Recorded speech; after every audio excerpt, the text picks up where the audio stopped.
Buenas noches, bienvenidos a este especial de France 24 dedicado a las elecciones de Guatemala. Estaremos en vivo con invitados y con nuestro corresponsal analizando y con reportes intentando responder a una pregunta clave, y es cómo pueden estos comicios cambiar el panorama político de Guatemala, un panorama marcado por la desafección política, por la pobreza y por la corrupción. Vamos ahora a hacer un repaso de lo que se elegía en esta primera vuelta de las elecciones generales.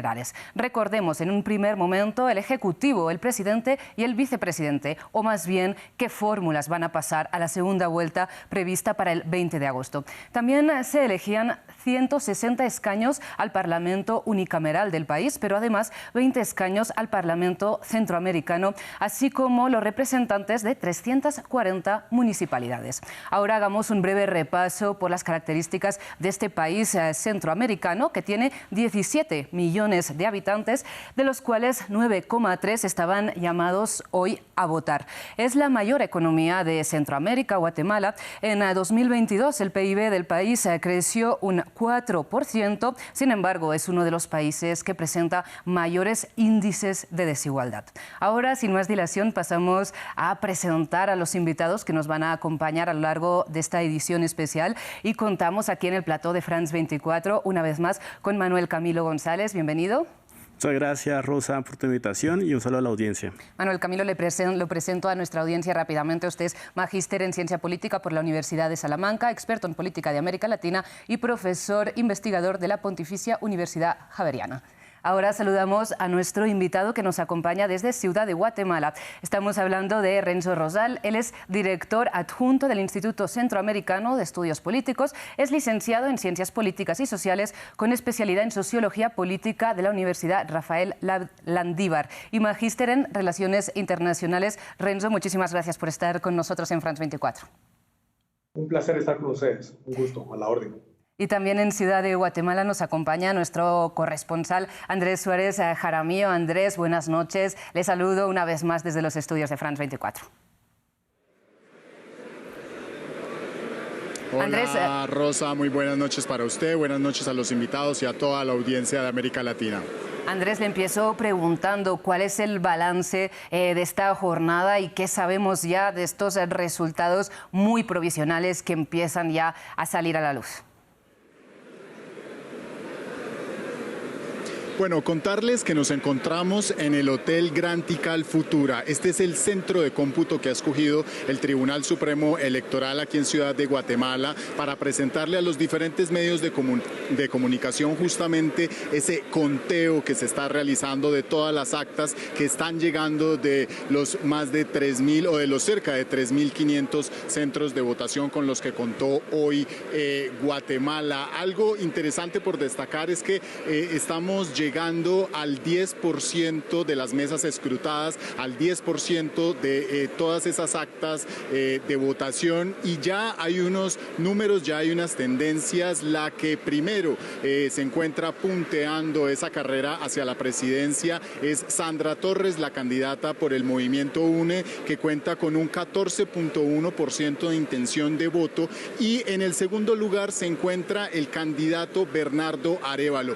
Quizás sea un nombre que para muchos no represente, no haya sonado mucho, porque debemos decir que en los últimos sondeos, en las últimas encuestas, pues Bernardo Arévalo, que representa al Movimiento Semilla, ha estado muy por debajo de los grandes opcionados, y esta podría llegar a considerarse una sorpresa en estos comicios, porque él además representa a un partido político completamente disímil a los partidos políticos en Guatemala. Es un partido de centroizquierda, sí. Es un partido socialdemócrata, que se sabe social liberal, ecologista, de manera que podría llegar a representar una propuesta. Y de los otros grandes opcionados, como Suri Ríos, ella está en el cuarto lugar, y Edmond Mulet también está un poco más en el lote de estos primeros resultados aquí en Guatemala. Andrés, por otro lado, nos llegan resultados preliminares también del Tribunal Superior Electoral. No sé si coinciden con los que les están haciendo llegar a ustedes, a la prensa, en este hotel, pero en estos momentos vemos que la participación sería de alrededor del 50%. ¿Nos confirma más o menos este dato?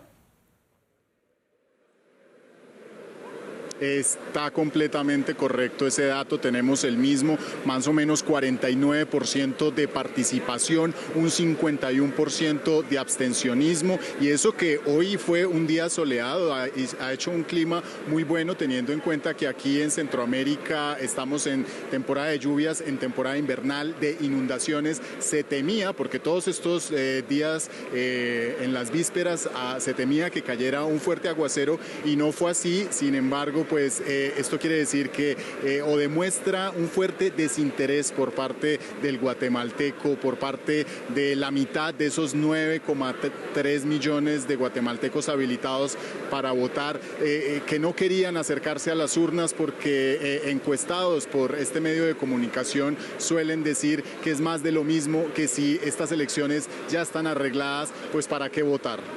Pues Andrés, precisamente eso es lo que le iba a preguntar, ¿no? Un poco las respuestas detrás de esa participación tan baja, que si los datos que tenemos son correctos, dista en más de 10 puntos de lo que fue la participación en la primera vuelta en 2019, que se situó en torno al 61%. Bueno, Andrés, muchísimas gracias por este primer reporte. Iremos conectando a lo largo de esta noche.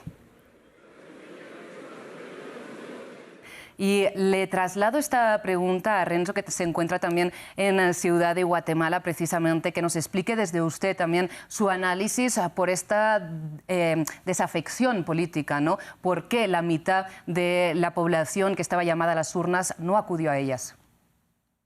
Bueno, me parece que pronto esa podría ser la nota sobresaliente del proceso, más allá de los resultados y de quiénes van a segunda vuelta electoral, que evidentemente también es quizás una segunda nota.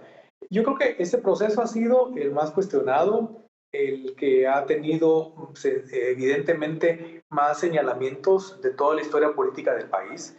Hay que remontarse a que la primera elección de esta denominada transición o época democrática fue en el año 1985, y cada elección, por supuesto, que tiene sus desafíos. Sin embargo, este evento ha sido inclusive mucho antes del proceso formalmente de inicio, que fue el 20 de enero, fue el arranque formal planteado por el Tribunal Supremo Electoral. Desde por lo menos un año antes se establecían una serie de señalamientos y cuestionamientos. Uno, por el perfil de los partidos, de la poca, digamos, capacidad, del poco contenido de los partidos, también de los candidatos. Una buena cantidad de candidatos que hoy tenemos y que fueron inscritos, que pasaron supuestamente ese filtro por parte del registro de ciudadanos, son bastante cuestionados. Incluso hoy tenemos ahí personas que forman parte de los listados de aplicación del gobierno de Estados Unidos, de la ley Magnitsky o el listado Engel. Tenemos candidatos que están en esos listados, muchos involucrados en actos de corrupción, un nivel de involucramiento también del narcotráfico y de otras redes criminales absolutamente muy fuerte. Y por supuesto que una nota que fue clave es el hecho de que tres binomios, o que querían ser binomios presidenciales de tres partidos diferentes, finalmente no lograron ser inscritos por elementos de orden político. Inclusive uno de ellos había ya logrado ser inscrito, tenía las credenciales, estaba haciendo campaña y hace más o menos un mes fue sacado, digamos, de la contienda. Ese tipo de elementos que plantean un alto nivel de arbitrariedad son parte de los factores que hacen que este proceso para muchos guatemaltecos termine representando poco o nada, y da como resultado que el porcentaje de voto nulo que pudiéramos tener en esta elección sería de pronto el más alto de la historia política del país, también acompañado del porcentaje de la menor participación en una primera vuelta electoral. Por supuesto que está todavía lejos, no tenemos tendencias, estamos todavía comenzando a recibir datos, pero uno podría dibujar anticipadamente que algo de esto pudiera confirmarse en las siguientes horas. Sí, como usted lo dice, todavía no tenemos resultados que puedan indicar una tendencia muy clara, mejor dicho, por lo que vamos a hacer un repaso por lo que ha sido el legado del actual presidente Alejandro Gianmattei, un legado que sin duda está muy relacionado con lo que usted nos comentaba, Renzo, ¿no? Con el hecho de que han sido los propios tribunales los que han eliminado estas candidaturas que contaban con un apoyo más bien bastante favorable por las personas que buscaban un cambio u otro en Guatemala, ¿no? Una justicia que está está cada vez más puesta en cuestión, como usted lo decía, incluso por Estados Unidos. Entonces propongo que a continuación veamos un reporte que hace un repaso de lo que ha sido el mandato del actual presidente. ¡Ganamos! 3 años en el poder y polémicas que lo han perseguido prácticamente desde el inicio de su mandato. El conservador Alejandro Giammattei ganó las elecciones de agosto de 2019 y juramentó como presidente el 15 de enero de 2020, cargado de esperanzas para los guatemaltecos. Somos capaces de superar la desnutrición, de superar la violencia, la inseguridad. Juntos podemos lograr una Guatemala en donde podamos vivir en paz, en progreso, con desarrollo y con justicia. ¡Ganamos Guatemala! Entre sus principales promesas, acabar con la migración de guatemaltecos a Estados Unidos, la pobreza y con la corrupción. Pero con el paso del tiempo, pocas o ninguna se han materializado. En noviembre de 2020, miles de manifestantes salieron a las calles del país para expresar su descontento con el presupuesto de 2021, al que acusaron de no combatir la pobreza y fomentar la desigualdad. Que este presupuesto incluirá mecanismos de transparencia y rendición de cuentas. Pero quizás el tema más polémico de su mandato ha sido la corrupción. Y es que desde que asumió el cargo, tanto organizaciones anticorrupción como la comunidad internacional lo han acusado de perseguir a los que la combaten en lugar de a los corruptos.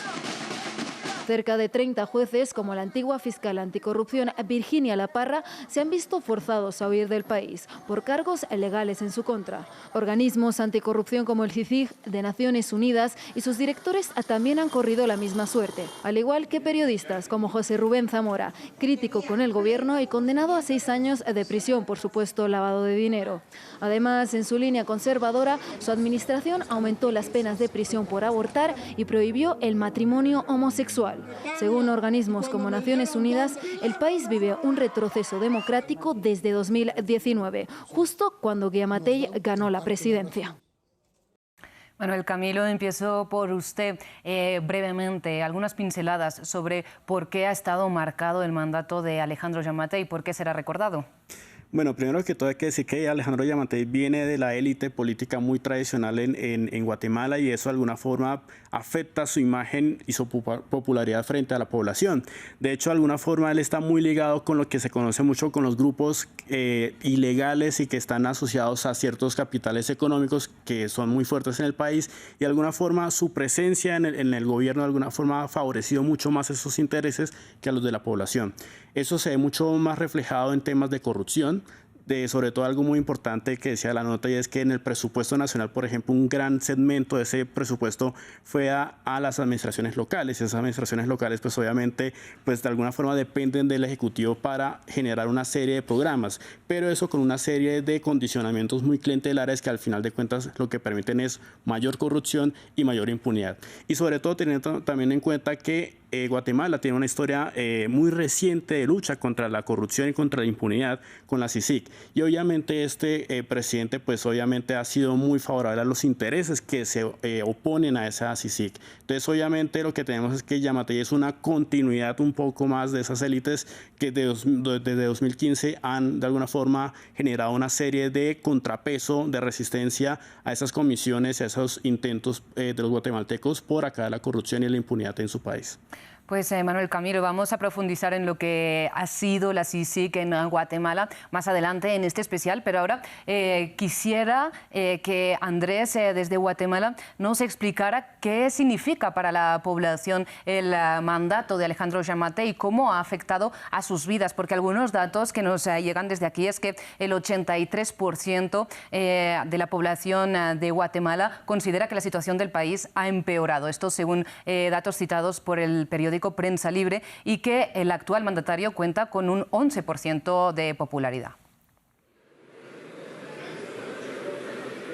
Sí, Alejandro Giammattei es un presidente que aquí en Guatemala carga con altos niveles de desaprobación. Según las encuestas, un 75% de guatemaltecos está en contra de su mandato. Es la popularidad negativa, la desaprobación, la tercera más baja de América Latina, más alta de América Latina. Es decir, el tercer presidente que menos quieren los ciudadanos en toda la región. Ahora bien, de acuerdo con los primeros resultados para sus opositores, podría llegar a ser preocupante que en esa carrera hacia la presidencia esté de tercer lugar Manuel Conde del partido Vamos, el partido que representa a Giammattei y que representaría en ese caso el continuismo, ese continuismo de un presidente que para los guatemaltecos no cumplió con lo prometido.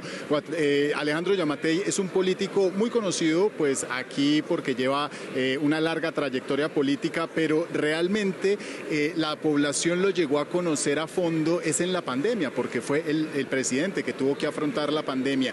Y allí hay un caso muy particular en el que fue señalado de corrupción. La compra de 4 millones de vacunas Sputnik que le compró a los rusos en una negociación plagada de irregularidades, cada vacuna a $1, quiere decir un negocio de 4 millones de dólares, y todas esas vacunas expiraron, se vencieron, porque los guatemaltecos no querían vacunarse con estas Sputnik, de manera que ahí, además de que todo ese dinero pues se perdió, también los guatemaltecos vieron a través de escándalos que pautaron, que publicaron los medios de comunicación, que había irregularidades y que este era apenas uno de los millonarios sobornos en los que Alejandro Giammattei estaba en el poder. Lo miran entonces como un presidente que entró descaradamente a usufructuar de los recursos públicos y que ha llevado a Guatemala por la senda del autoritarismo,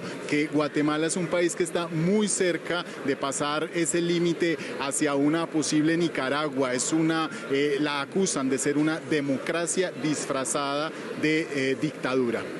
Pues Andrés, vamos a continuar hablando de corrupción, de coacción, de captación por parte de las élites de distintos grupos de las estructuras del Estado, pero antes quisiera hablar con Renzo también precisamente de este legado de Giammattei, porque así como nos comentaba Andrés, un poco la sorpresa respecto a los resultados que apuntaban los sondeos sería esta aparición de Manuel Conde, el que sería el delfín directo de Giammattei del partido Vamos en los puestos más altos de estos resultados provisionales. Sin embargo, le pregunto, entre los candidatos que finalmente han llegado a tener su candidatura validada por todas las autoridades, ¿hay más bien continuismo respecto al legado de Giammattei o hay alguno que suponga un cambio?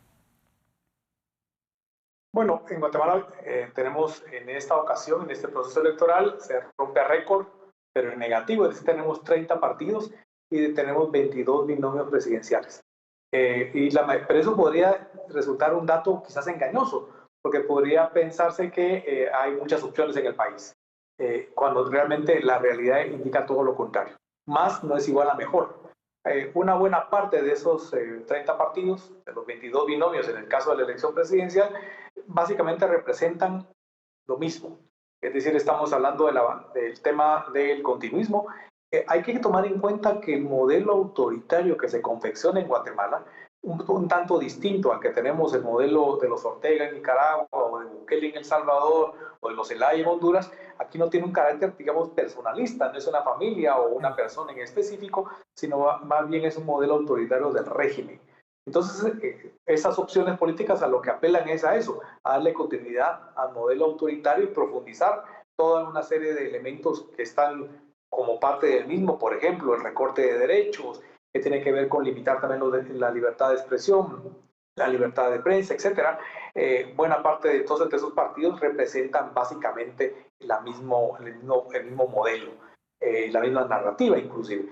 De ellos, realmente tenemos 5 opciones que están, digamos, en el cuadrante de la izquierda.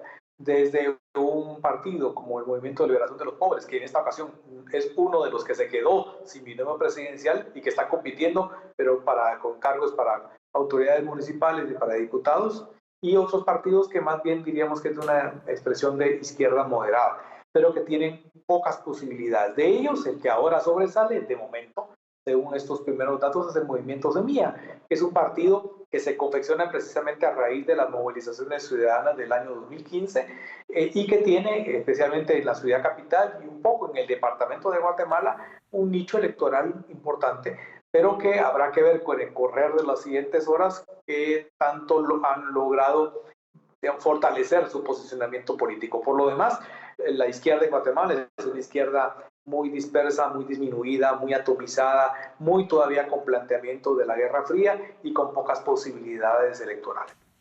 Y Renzo, antes de continuar hablando de lo que es la situación interna en Guatemala, le quisiera hacer una pregunta por uno de los rasgos por los que destaca Guatemala a nivel internacional. Y es que es de los pocos países, de los 13 países que a esta hora continúa manteniendo relaciones con Taiwán en lugar de, digamos, abrir relaciones diplomáticas con China. Le pregunto, ¿esta elección de Alejandro Giammattei de continuar con las relaciones de Taiwán será mantenida, sea quien sea su sucesor? Y le pregunto también a qué intereses responde estas relaciones con Taiwán.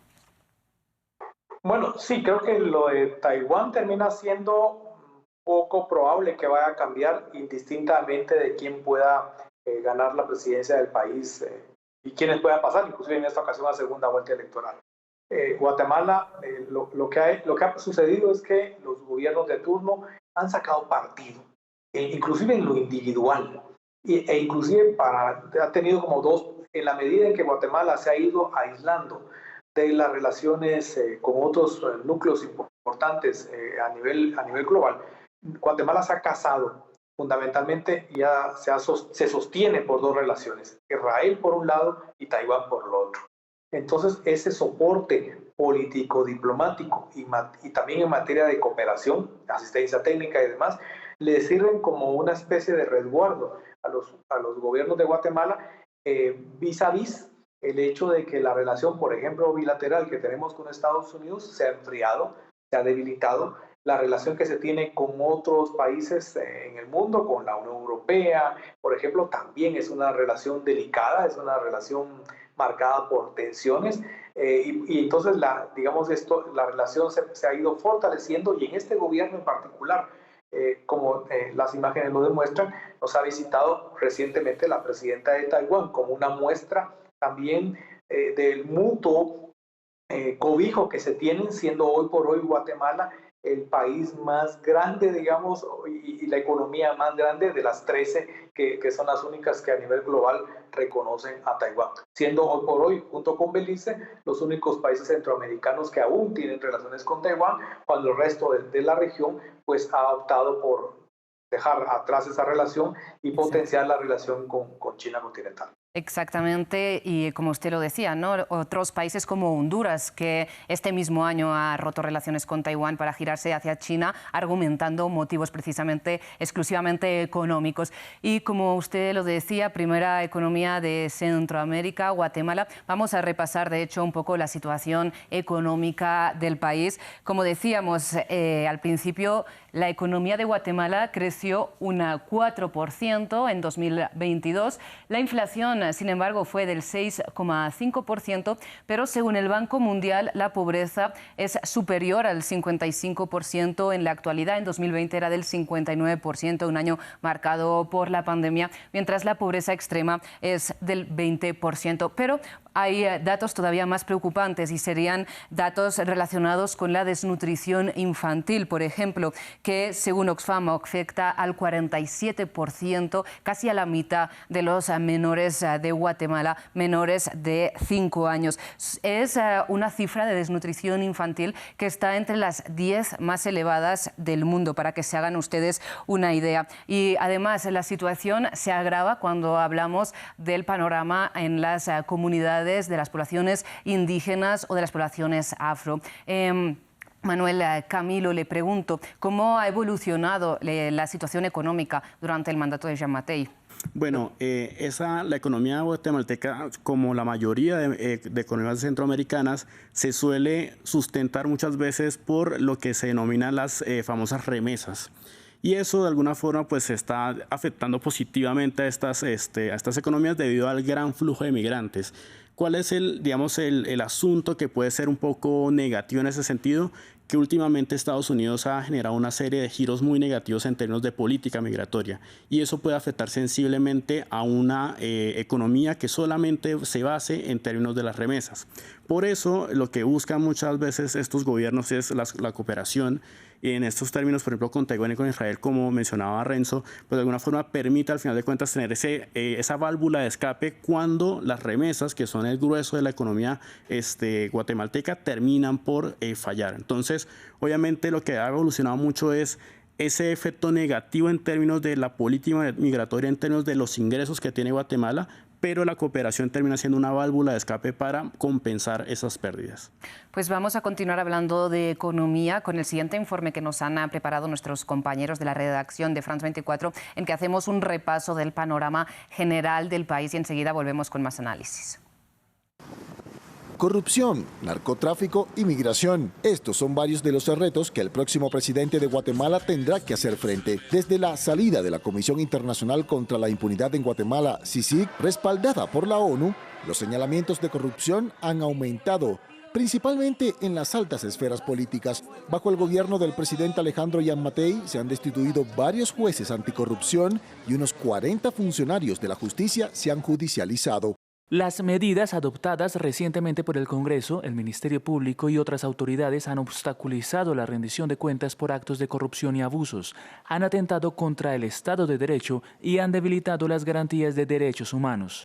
Incluso Estados Unidos sancionó a la actual fiscal general de la Nación, María Consuelo Porras, bajo la acusación de participar en actos significativos de corrupción. Actualmente se encuentra tras las rejas el expresidente Otto Pérez Molina.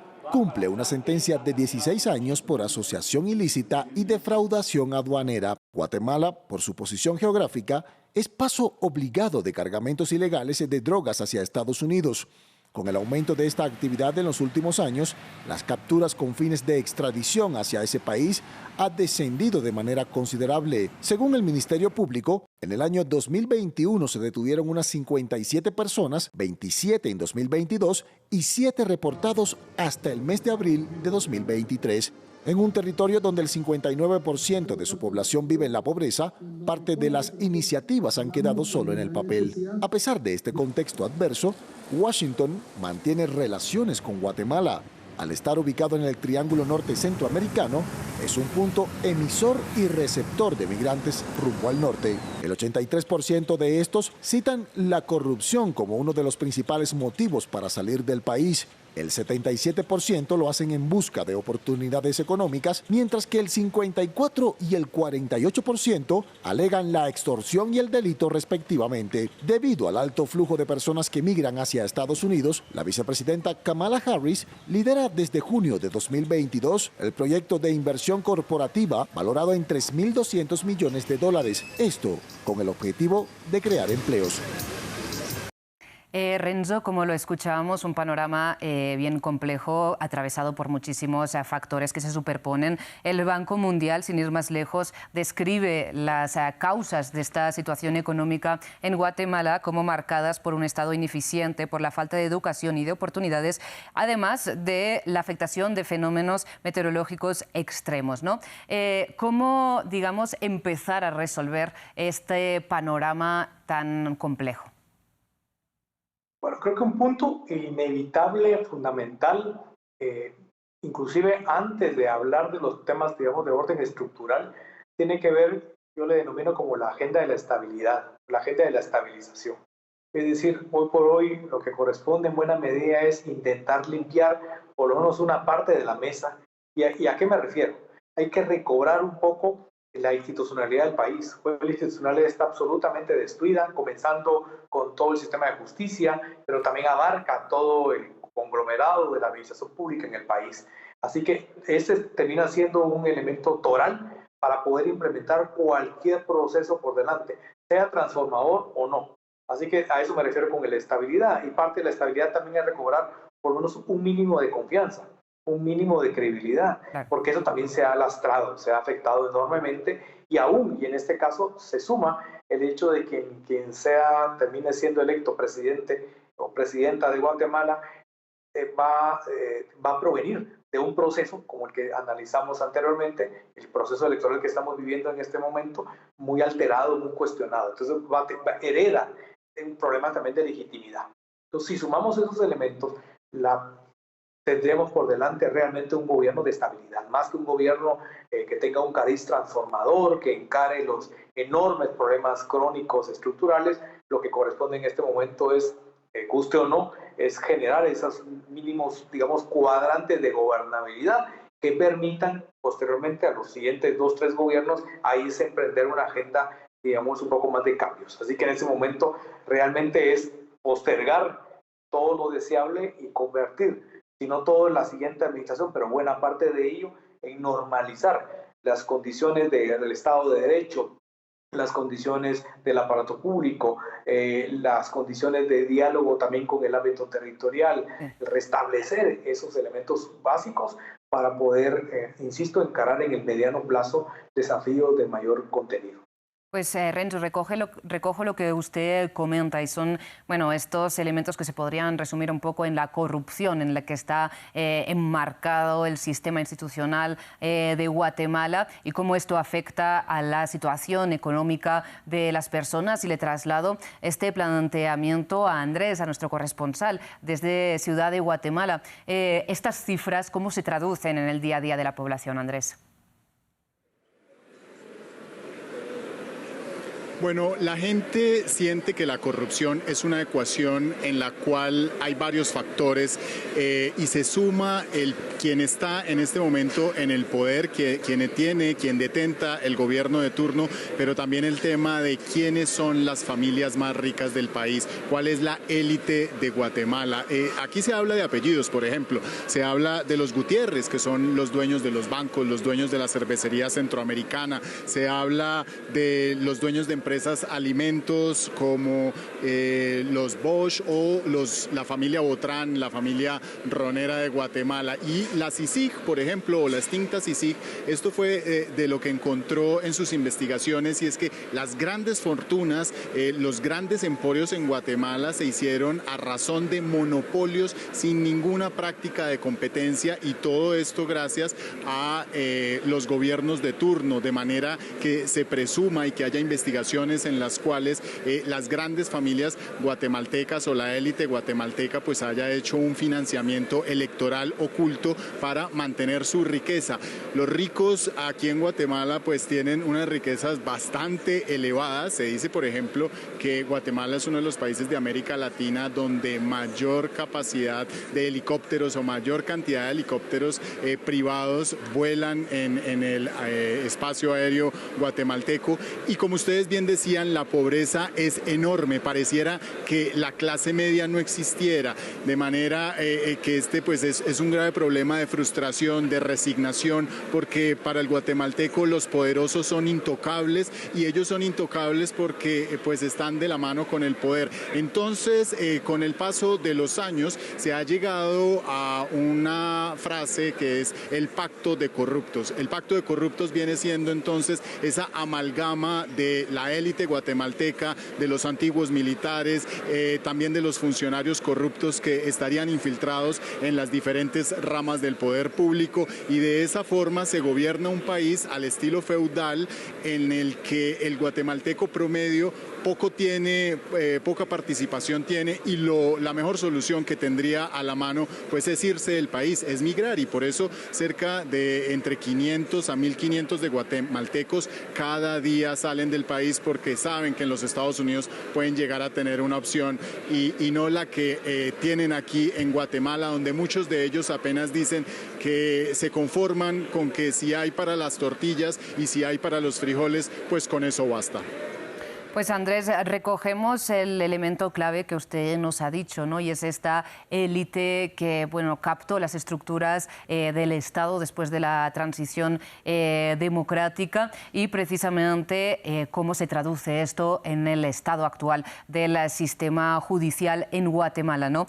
Que precisamente tal y como describen muchísimas organizaciones internacionales, está pues digamos bastante poco separado, como debería ser en una democracia, de otros poderes, como es en este caso el Ejecutivo.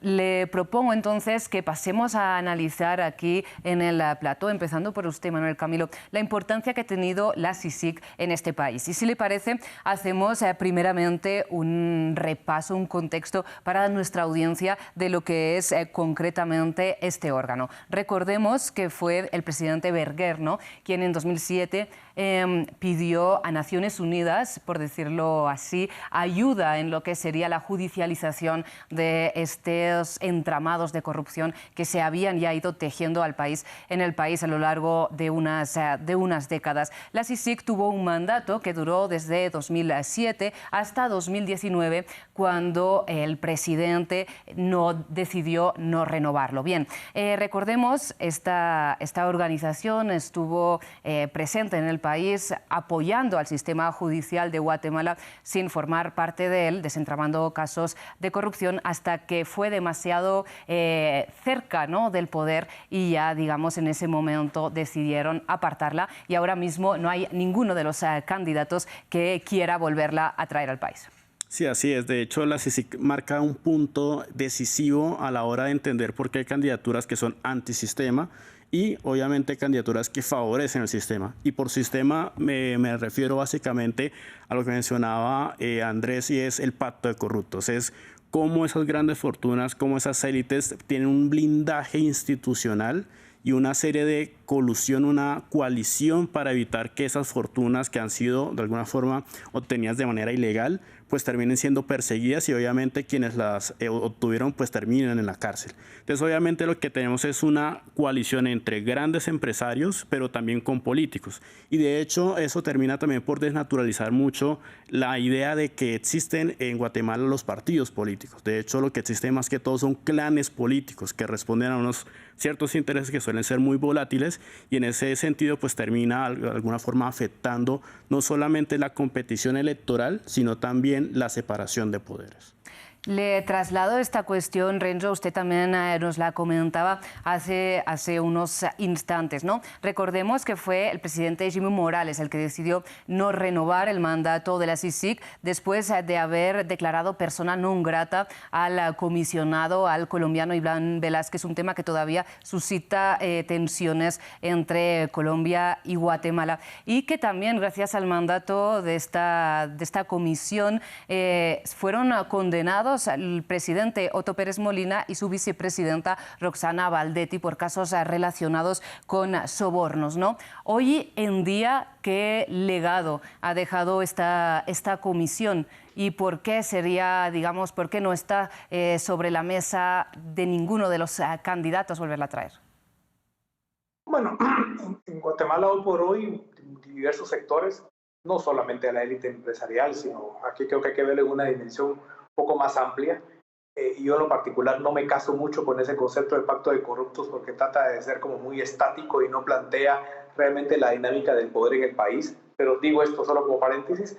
El tema de la CICIG es visto como una anomalía, es decir, como un capítulo de la historia que ya pasaron varias páginas, y que por lo tanto hoy por hoy la mayoría de personas implicadas en todos los casos que develó la CICIG en conjunto con el Ministerio Público en su época, esos casos ya fueron cerrados, la mayoría de ellos.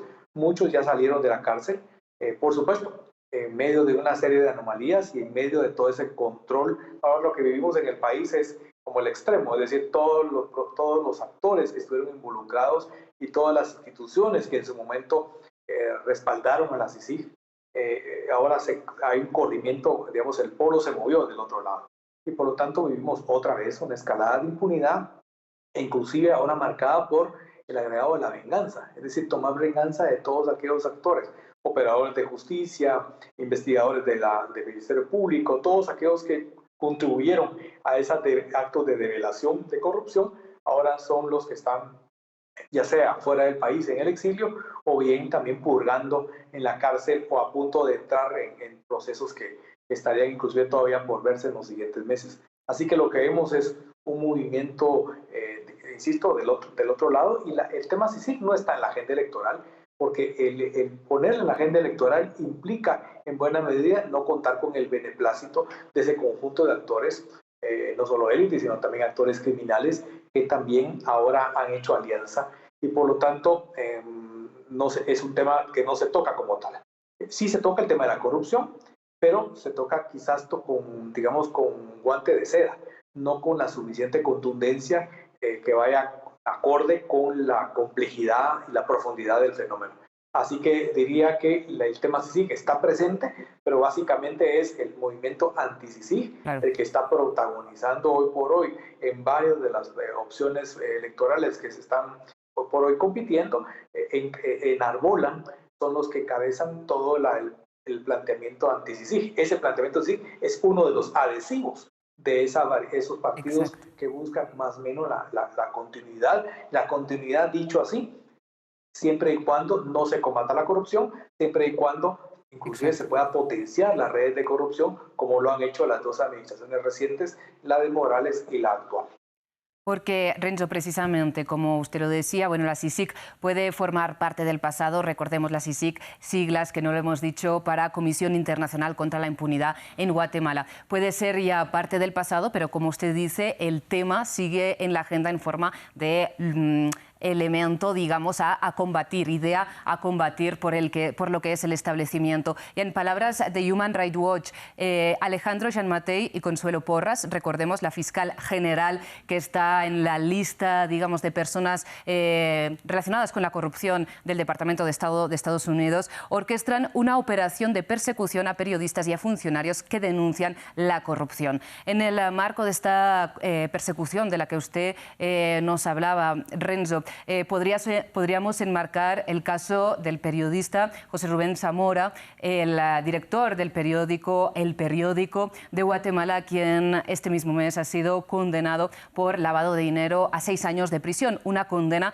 que ha sido denunciada tanto por él como por asociaciones de defensa de la libertad de prensa como un proceso político, precisamente porque denunciaba en su periódico, ¿no?, casos de corrupción del actual presidente Alejandro Gianmattei. ¿Qué revela de la situación actual de Guatemala este caso?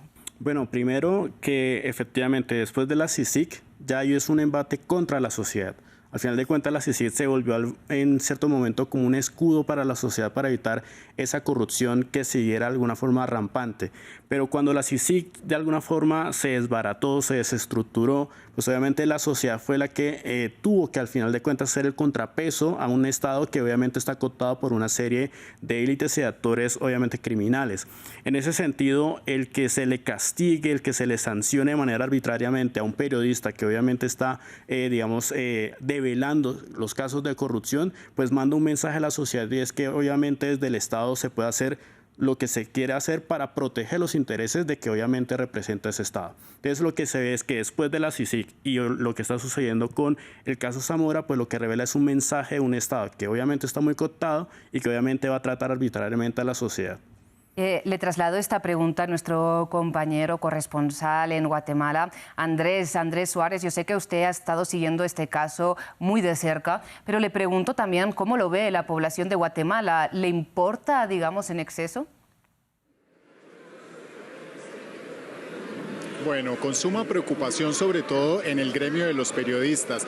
La población guatemalteca no conoce mucho de José Rubén Zamora porque él, pues como director y fundador del periódico, es una de las plumas más críticas, pero quienes leen el periódico pues son personas que están más interesadas en los problemas del orden político, del orden nacional, pero no fue ese periódico que llegara a la casa del guatemalteco del común, del guatemalteco común y corriente, pero dentro del gremio periodístico el nombre de José Rubén Zamora empezó a cobrar mucha fuerza al punto que en el año o en los 11 meses que Zamora ha estado preso, 20 otros periodistas se han exiliado por ese temor a que la Fiscalía los procese, el Ministerio Público los procese. Usted ahorita, por ejemplo, mencionaba a la fiscal Consuelo Porras, pero hay otro nombre aquí que es muy importante destacar y es el de Rafael Curruchiche, Curruchiche, el fiscal anticorrupción, porque justamente fue esta la fiscalía que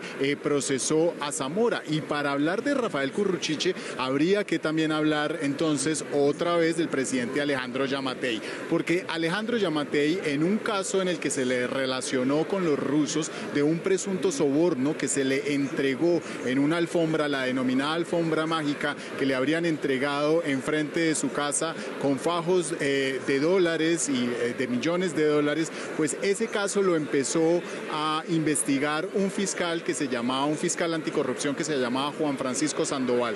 En el momento en el que él abre esa investigación, es despedido, es suspendido de sus funciones por la fiscal Porras, tiene que exiliarse en los Estados Unidos. Junto con él ya van más de 30 jueces y fiscales que viven en el exilio, y se nombró entonces, o Porras nombró a este Rafael Curruchiche. Curruchiche entonces ha sido uno de los escuderos del gobierno, dada todas sus investigaciones, porque él pues archivó todos aquellos escándalos en contra de Giammattei, pero cuando ya la prensa empieza a hacer crítica en contra del presidente, pues comienza la intimidación. José Rubén Zamora, por ejemplo, antes de su captura, se contaba que había publicado en el periódico al menos 144 artículos de investigaciones a profundidad que involucraban al presidente, salpicaban al presidente en estos casos de corrupción, pero fue un artículo a manera de fábula en la que se decía que Giammattei era como un ogro y le estaba entregando el reino de Guatemala a un príncipe que que se hace la alusión a su pareja sentimental, y esa fábula fue la que le costó a José Rubén Zamora que días después lo encarcelaran, lo llevaran a prisión, hoy tenga pues esos 6 años de condena, y no se sabe qué pueda llegar a pasar con un futuro presidente, si esto puede llegar a cambiar, pero la libertad de prensa en Guatemala palidece. Bueno, Andrés, pues una tristísima situación para nuestro gremio y al final para pues, el estado de la democracia allá donde sea. Enseguida volvemos a conectar, Andrés, para ir echando un ojo a los resultados que vayan cayendo ya provisionales desde Guatemala, de esta primera vuelta electoral. Pero antes de pasar a comentar un poco la situación candidato por candidato, cuando veamos qué resultados van ya obteniendo, le quiero trasladar una de las que es la mayor preocupación quizás de los ciudadanos de Guatemala por detrás de la economía, ¿no? Cuando hablan de los problemas del país, y sería la seguridad. Y de hecho, en algo que coinciden la mayoría de los principales candidatos a estos comicios es una admiración en menor o mayor medida por el modelo implantado por Nayib Bukele en El Salvador. ¿Estamos hablando del mismo caso en Guatemala que en El Salvador?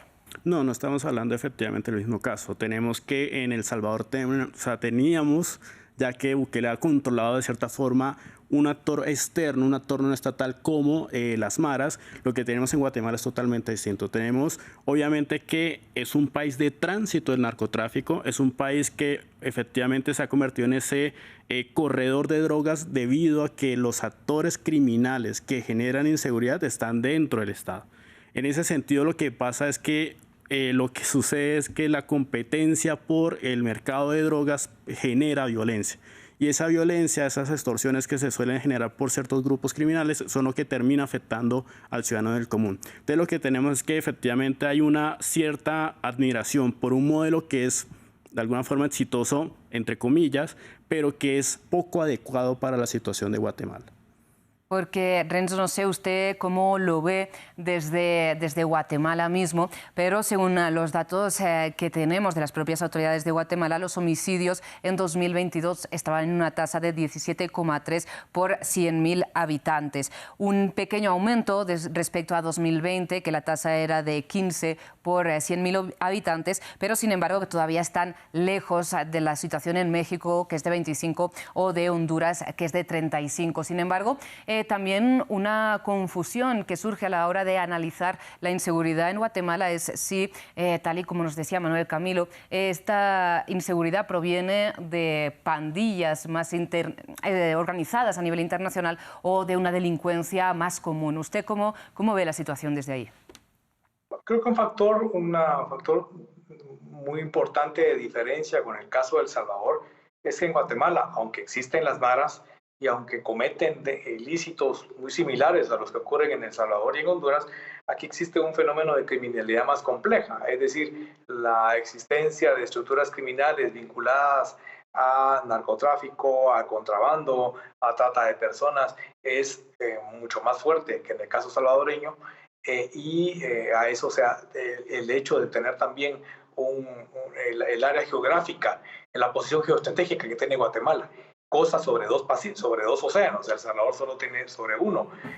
Las fronteras que tenemos especialmente con México, eso hace que también el nivel de Guatemala sea mucho más complejo que en el caso del salvadoreño, y a eso hay que sumarle un ingrediente que no es poca cosa, que es la situación también demográfica y geográfica del país. Guatemala es un país que tiene 4 veces el tamaño del Salvador.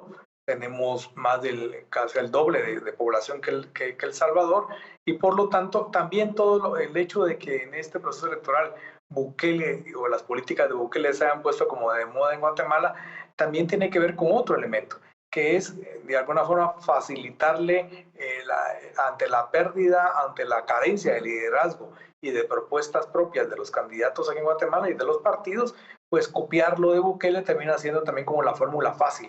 Es decir, Bukele nos la pone fácil, solo con decir que vamos a replicar su modelo, con que le demos flores a lo que está haciendo el presidente de El Salvador, con eso llenamos un faltante en la propuesta política, en lugar de plantearse, de pensar propuestas alternativas propias, adecuadas, pertinentes, con ese conjunto de factores que tenemos en el país. Pues Renzo, vamos ahora precisamente a comentar algo que usted venía de mencionar, ¿no? Un poco esta imitación, esta emulación de este modelo de Bukele se plantea como una respuesta quizás fácil a una situación muy compleja en un país y permite un poco tapar vacíos en los programas electorales, que a continuación vamos precisamente a analizar, ya teniendo un poco en cuenta los resultados preliminares que van saliendo ya por parte del Tribunal Supremo Electoral de Guatemala. Bien, vamos a conectar enseguida con nuestro corresponsal para que nos ayude un poco a analizar estos resultados, pero lo que vemos así a simple vista es que hay una clara líder en estos resultados preliminares, y hablamos de Sandra Torres, la líder de UNED, es un poco lo que apuntaban las encuestas, la líder de la Unidad Nacional por la Esperanza en Guatemala, y va seguido del candidato Bernardo Arévalo al frente del movimiento Semilla. Él, sin embargo, sí sería un poco una sorpresa porque no estaba entre los 3 candidatos que despuntaban en todos los sondeos, ¿no, Andrés?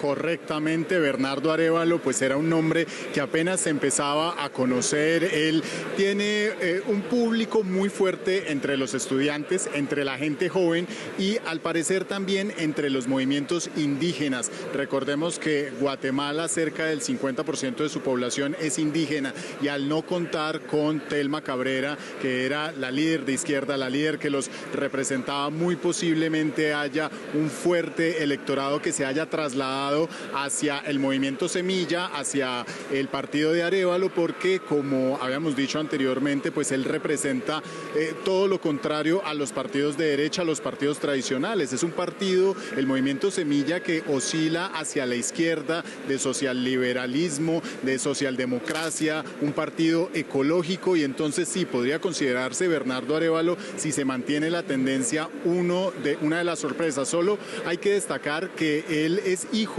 de un expresidente de Guatemala que fungió como primer presidente electo de una manera democrática en la década de 1940. Es el expresidente Juan José Arévalo, que murió en los años 90. Entonces su hijo en este momento pues está disputando sorpresivamente la segunda vuelta con Sandra Torres. Sandra Torres, de ella era muy esperado que liderara las encuestas, que liderara los conteos de votos, como ha hecho en pasados comicios, pero como ella también carga el antivoto, se dice que muy posiblemente quien pase con ella a segunda vuelta pues puede llegar a ser el nuevo presidente de Guatemala.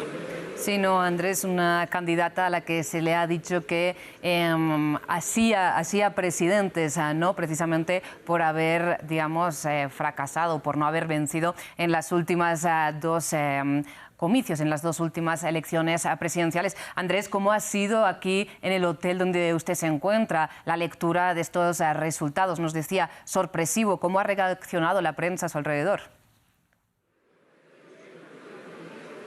No, la gente está muy sorprendida con estas cifras, porque, por ejemplo, los otros dos candidatos que estaban en esa carrera política, Suri Ríos y Edmond Mulet, con grandes opciones, pues no están ni siquiera en los primeros 3 puestos.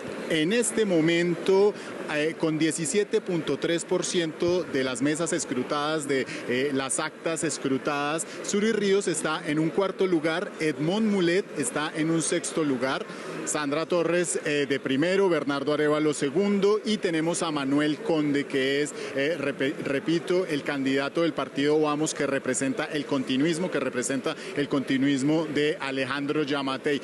Toda una sorpresa el hecho de que esté aquí Bernardo Arévalo. Otro punto a destacar es que este es un partido muy nuevo. El Movimiento Semilla nació en el año 2018-2019 y él iba a ser precandidato a la presidencia en ese entonces, pero se hizo a un lado para darle el lugar a Thelma Aldana, que era la fiscal general en la época de la CICIG, una persona, figura de la anticorrupción, que también se encuentra exiliada en los Estados Unidos tras persecución judicial y amenazas de muerte, y por eso es que ahora en estas elecciones pues Bernardo Arévalo asumió el frente del Movimiento Semilla, el único partido de izquierda en estos primeros lugares de intención de voto, donde la derecha, los partidos tradicionales, el conservadurismo pues está en pleno. Entonces podría llegar a ser la gran sorpresa. Ya veremos, apenas con un 17.3% de las actas escrutadas,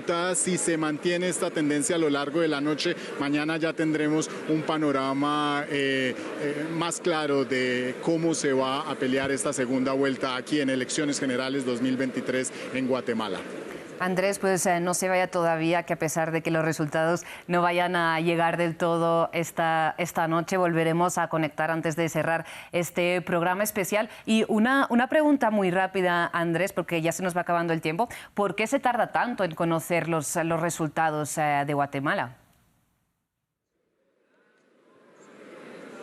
Bueno, porque las elecciones generales congregan miles de papeletas, millones de papeletas, mientras que en otros países se hacen elecciones solo para presidente, solo para legislativas del Congreso, elecciones solo para alcaldes y gobernadores. Aquí están todas en un mismo paquete. Entonces, al tiempo que hay que contabilizar las papeletas de los presidentes, hay que contabilizar las de los alcaldes, las de los diputados al Congreso, las de los diputados al Parlamento Centroamericano. Sin embargo, sigue siendo bastante lento el proceso y se decía en principio que se iba a obtener resultados hasta 5 y 6 días después de los comicios. Ya hay algunos funcionarios del Tribunal Supremo Electoral que vaticinan que de pronto el martes sabremos a ciencia cierta, con certitud, quiénes serán los candidatos que pasen a segunda vuelta, pero claramente se toman su tiempo en Guatemala para contar los votos. Claramente, Andrés. Bueno, enseguida volvemos a conectar. Manuel, Camilo, le planteo, entre los dos candidatos que van punteando en estos resultados muy provisionales, como nos decía Andrés, hablamos de Sandra Torres y de Bernardo Arévalo. ¿Cuáles serían las similitudes y las diferencias? Bueno, uno puede asumir que Sandra Torres y Bernardo Arévalo están en el espectro de la izquierda. ¿Cuál es el asunto? Que aquí hay una gran diferencia entre una izquierda mucho más conservadurizada, que es la que podría representar Sandra Torres, con una propuesta de centro-izquierda más progresista, que es la que propone Bernardo Arévalo. En ese sentido, es algo inédito. Nunca había sucedido que dos candidatos que se pueden ubicar dentro de la izquierda pues compitan, y obviamente aquí va a favorecer un poco la idea de polarizar. ¿En qué sentido?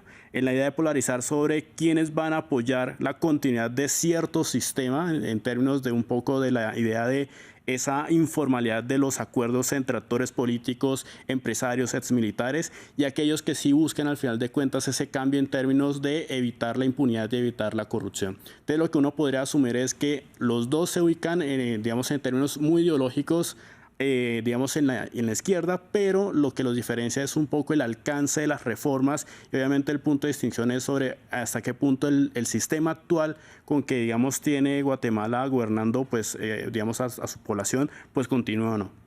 Le traslado esta misma cuestión a Renzo, de verse finalmente así reflejados los resultados de cara a la segunda vuelta, que ya parece confirmada el hecho de que vaya a tener lugar el próximo 20 de agosto. ¿Qué elementos usarían los candidatos en concreto para hacer campaña, diferenciarse? Bueno, primero que yo discrepo de lo que plantea Camilo. A Sandra Torres no hay que ubicarla en izquierda. La UNE se revistió en su momento cuando hizo gobierno con un partido socialdemócrata, pero realmente nunca lo fue y ahora menos. Es un partido de derecha, es un partido conservador. Quizás no es de derecha extrema, pero es de derecha. El Movimiento Semilla es un partido, digamos, de izquierda moderada. Entonces, yo diría que de la A a la Z son contrapuestos. Es decir, la propuesta que tiene el Movimiento Semilla, realmente ahí sí se retomaría un poco la agenda anticorrupción. No ha hablado necesariamente de reposicionar a la CICIG, pero sí ha hablado de entrar fuertemente con, por ejemplo, entrar al detalle con una reforma fiscal, con poder entrarle a fondo con el tema de la pobreza, con entrarle a fondo con el tema de las desigualdades y con, obviamente, tratar de recomponer los factores que hemos puesto sobre la mesa en este importante análisis, dentro de fundamentalmente el espacio de protección, la agenda de derechos humanos, que es una agenda fundamental, la agenda social, todo el tema de seguridad alimentaria, todo el tema de protección de los bienes naturales, de los recursos naturales, son temas que el Movimiento Semilla evidentemente ha colocado como parte de su proyecto, mientras que en el caso de la UNE ha moderado muchísimo la propuesta que tenía anteriormente Sandra Torres, que tenía como punto, como bandera fundamental el tema de los programas sociales, y esto ahora se ha ido relajando en una propuesta mucho más conservadora. Por eso es que creería yo que sí habría, digamos, el Movimiento Semilla sí evoca en buena medida una agenda un tanto más transformadora, y Sandra Torres evidentemente sería la banderada de la continuidad. Y en esta agenda más transformadora que puede presentar el Movimiento Semilla, ¿recogería de algún modo las propuestas de los candidatos que quedaron descartados de la carrera, tal como decíamos al principio, en decisiones que han sido cuestionadas por, digamos, las asociaciones que vigilan los derechos políticos, tanto dentro como fuera de Guatemala? Hablamos del empresario Carlos Pineda, de la líder indígena Thelma Cabrera o de Roberto Arzú, por ejemplo. Bueno, yo diría que lo de Pineda no, evidentemente no, tampoco lo de Roberto Arzú. El señor Pineda claramente es un representante del sector emergente en el país. Me refiero a un sector que está entre las operaciones lícitas e ilícitas, y eso es lo que representa el señor Pineda. Por lo tanto, el Movimiento Semilla no lo representaría. Tampoco creo yo el planteamiento del señor Arzú. Quizás en alguna medida podría recoger alguna parte del planteamiento del Movimiento Semilla, aunque del partido MLP, aunque este último básicamente lo que plantea es la reconfiguración del Estado guatemalteco. Es una propuesta de izquierda más radical, que inclusive estuvieron en pláticas con Semilla y con otros partidos de izquierda para intentar realizar una coalición, la cual precisamente no se pudo formalizar porque la visión del ramo radical del MLP, de la reconfiguración, del rediseño del Estado guatemalteco, es algo que el resto de partidos, aún y siendo de izquierda, no compartían del todo. Pues Renzo, le planteo, ya vamos a ir concluyendo este especial, nos quedan unos 7 minutos aproximadamente. Le pregunto si considera que esta tendencia ya se va a mantener con estos dos candidatos como posicionados para pasar a la segunda vuelta, y ya dejaríamos un poco atrás a Manuel Conde, que iría en estos momentos en tercer lugar. Si los resultados están actualizados, el delfín directo de Alejandro Gianmattei, también quedarían atrás otros de los favoritos que habían estado destacados por los sondeos, como Edmond Mulet, de derecha conservadora, digamos este diplomático al frente del partido Cabal, y Suri Ríos, de extrema derecha del partido Valor Unionista, hija del golpista Efraín Ríos. No, creo que no. Estamos lejos de que esto se convierta en una tendencia. Creo que vale la pena, por supuesto, hacer este análisis, pero creo que todavía estamos cortos en los datos que se están presentando. Yo diría que quizás en un par de horas, cuando estemos más o menos en unos 40-45% del total de mesas que se escruten, ya podríamos hablar, digamos, un poco más de, ahí sí, de tendencias. De momento me parece que no, se están recibiendo resultados entremezclados. Es decir, y especialmente por lo temprano de los resultados, son básicamente de zonas urbanas. Cuando comience a darse muchas de las actas de las zonas rurales, creo que puede cambiar en buena medida un poco la configuración que estamos viendo. Y Manuel Camilo, le traslado a usted un poco el panorama de gobernabilidad que dejarían los distintos escenarios después de estos comicios, ¿no? En estos momentos, digamos que el oficialismo tiene sensibilidades que forman una mayoría, ¿no? Podríamos decir, en el Parlamento, pero ¿cómo podría cambiar esto después de estas elecciones? Bueno, podría cambiar en la medida en que pueda ganar Bernardo Arévalo. Creo que es, digamos, el punto o el escenario distinto, porque si al final de cuentas hablamos de una posible victoria de Sandra Torres, pues sabemos y conocemos un poco que ha hecho pactos con el gobierno de Gianmattei y eso no cambiaría. Entonces, en ese sentido, yo creo que el único escenario posible donde hay un cambio significativo sería en el caso de Bernardo Arévalo como presidente. Pero ojo, sería muy interesante ver cómo se la gobernabilidad en términos de que obviamente los partidos que obviamente le secundan un poco en la votación, pues son partidos que no son muy, digamos, allegados a sus posiciones de transformación. Entonces ahí sí habría un poco, digamos, una especie de choque entre un presidente que trataría de cambiar el estado de cosas en Guatemala y de alguna forma una serie de partidos que obviamente no quieren buscar, digamos, ese cambio, sino que quieren mantener ese status quo.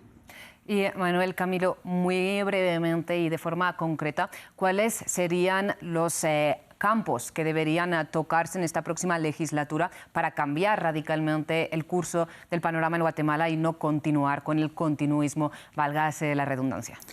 Tiene que tocarse de alguna forma lo del Estado, es digamos un punto necesario para recuperar la confianza, la institucionalidad. También un poco hablar de los partidos políticos, porque los partidos políticos están de alguna forma naciendo y muriendo al mismo tiempo y eso no genera una estabilidad a lo largo del tiempo. Y también temas relacionados con la economía, es decir, cómo afrontar un poco el tema de la diversificación de la economía, hablar un poco también de la desigualdad, porque al final de cuentas tenemos un país que está creciendo, pero que no redistribuye su riqueza lo más adecuado posiblemente. Le traslado muy rápidamente a Renzo esta pregunta desde Guatemala también, muy brevemente, porque nos quedamos sin tiempo, los retos para esta nueva legislatura. Bueno, un elemento fundamental es la reforma a la ley electoral y de partidos políticos. La última reforma fue hace 7 años y fue una reforma, digamos, inacabada. Hay que completarla. Todo el tema de la ley todo lo que tiene que ver con la agenda económica, la agenda social, la ley de competitividad, la ley de infraestructura, generar, digamos, mejores condiciones. También todo lo que tiene que ver con la agenda social, especialmente el tema de pobreza, desigualdad, de seguridad alimentaria y nutricional, y por supuesto la agenda que tiene que ver con el tema de migración.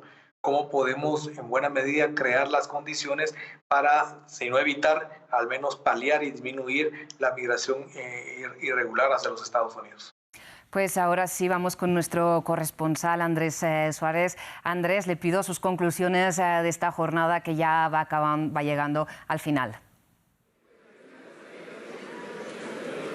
Bueno, la jornada no estaba exenta de disturbios y de enfrentamientos en diferentes municipios como un reflejo, un resultado del desencanto que hay en la población de Guatemala en contra de este proceso electoral que muchos han calificado de fraudulento por diferentes motivos, acarreo de votantes, traslado de votantes, compra de votos, de manera que sí se refleja un gran desencanto que además en este momento se puede ver en los resultados a la votación, porque cuando nos estamos acercando al 20% de las actas escrutadas, quien está de primero es el voto nulo con cerca del 17%. El voto nulo le estaría ganando en este momento a todos los otros candidatos, reflejando ese sinsabor del electorado guatemalteco de este proceso electoral. Se mantiene entonces Sandra Torres con un 14.7%, las cifras que podemos ver aquí de nuestros colegas de Guatevisión y de Prensa Libre. Bernardo Arévalo, la gran sorpresa de esta noche si se mantiene la tendencia con un 13%, el movimiento Semilla, el movimiento socialdemócrata de izquierda, y ya veremos entonces con el paso de las horas y en los próximos días quiénes pasan a segunda vuelta.